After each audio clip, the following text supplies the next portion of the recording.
The symptoms are quite familiar, and very likely you'll come up with a correct diagnosis. Yes, it looks like a cold, a common cold. Runny nose, headache, achiness, very often a slight fever. Those are some of the symptoms of the common cold. Well, how do we get into that unhappy state? Do we have colds simply because of cold? Because of ice, snow, and low temperature? No. Funny thing about colds, where it is coldest, the inhabitants hardly ever get colds. Explorers tell us that Eskimos are cold-free, unless they come in contact with visitors from outside their frozen world. Then, if it is not just cold weather, what is it that causes so many of us to catch cold? Scientists think that most colds are caused by extremely small microorganisms called viruses. Viruses, and there are many different kinds of them, can be scattered with each particle of saliva and mucus when one sneezes or coughs, for instance. But do not think for a moment that cold-producing viruses are spread only by sneezing and coughing. If by some magic the tiny particles of saliva and mucus could be made visible as a black smudge, we quickly would realize in how many other ways we are apt to scatter bacteria and viruses all around us. For instance, Jane here has a cold. Look at that smudge. Look at those germs she leaves on the doorknob. And here's Bob's hand picking them up. Bob, his hand now covered with germs picked up from that doorknob, transfers them to a book. Sue, having the bad habit of wetting her finger to turn pages, carries the germs from the book to her mouth, and then passes them along with a pencil to Anne. Anne carries them home and leaves them on the family's dinner table. Yes, even during an ordinary conversation, saliva and mucus particles escape our mouth and easily reach others who inhale them as they breathe. Just remember how breath becomes visible on a cold day. How then, with so many germs surrounding us, can we avoid having colds all the time? Well, fortunately, our body has defenses against this enemy. Normally, we breathe through our nose.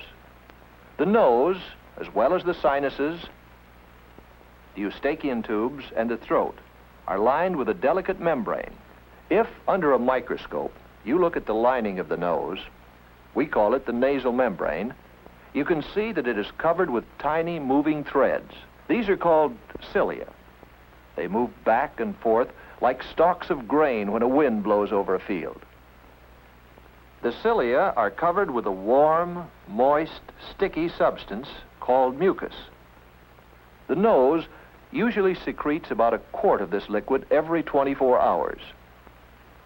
This mucus, by warming and moistening the air we breathe in, prepares it for our lungs. The mucus also catches and destroys microorganisms, that is, bacteria and viruses. The movement of the cilia carries the mucus down to the pharynx.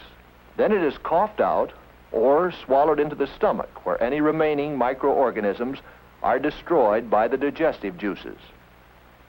If these defenses are weakened, the cold virus will gain a foothold and cause the inflammations which so often are associated with the common cold. The common cold is not a serious sickness, but still, medical science as yet has not found a cure for it. Ah, yes, there are remedies galore, all sorts of medications, which soothe pain and headaches and so bring some relief. However, they do not cure colds. And no matter how convincingly they may be advertised, do not use them without having checked with your doctor. But there is a sound prescription. If you have a cold, don't stay in school, because if you do, you may send others home with your cold.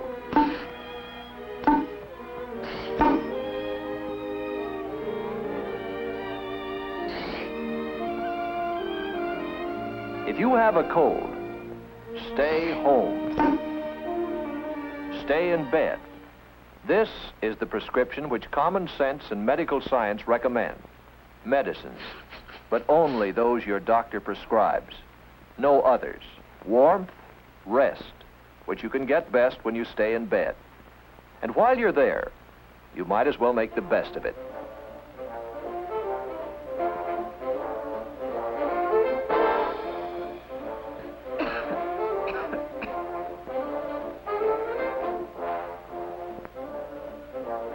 Right. Use tissues instead of handkerchiefs. That way you'll dispose of the germs much better than when you blow them into a handkerchief. However, should you not feel better in a couple of days, or if you keep on having a fever, you should ask your parents to call a doctor. You see, what you think is a simple cold could really be the first symptoms of some other disease, such as measles, infantile paralysis, diphtheria, whooping cough, scarlet fever, influenza, and others. However, even if your illness proves to be only a simple cold, it is still important that you take care of it. A cold which is not treated might very well back up along the mucous membrane and so invade the sinuses, the cavities in the bones of the face and the skull. Or the infection may reach the middle ears when it invades the eustachian tubes, which connect the middle ears with the throat. Frequently, the inflammation also travels down the respiratory tract to the pharynx, the larynx, and the trachea. Your throat feels sore and your voice is husky. It travels to the bronchi. You have a bad cough. And occasionally even to the lungs, and that is pneumonia.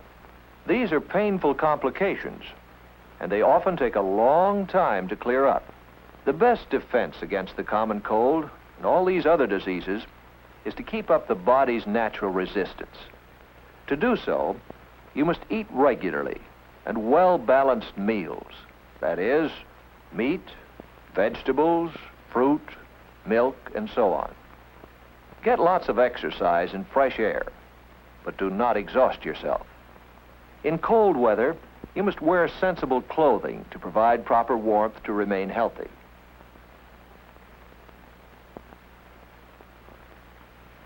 Go to bed at a reasonable hour. While you grow, you need about 10 hours of sleep each night. Sleep recharges the body's energies. Protect yourself against infection. Keep pencils and other things out of your mouth. Never take bites of other people's food. Do not use somebody else's drinking straw or glass, not even within your own family. In the bathroom, for instance, use only your glass. And wash your hands frequently and thoroughly, especially before eating. When you wash your hands, you wash away many of the disease-carrying smudges you may have picked up. But if in spite of all these precautions, you still come down with a cold, let us repeat, take it to bed and stay there until it has run its course. This is the safest way to regain your health and to return as quickly as possible to work, to fun, and to play.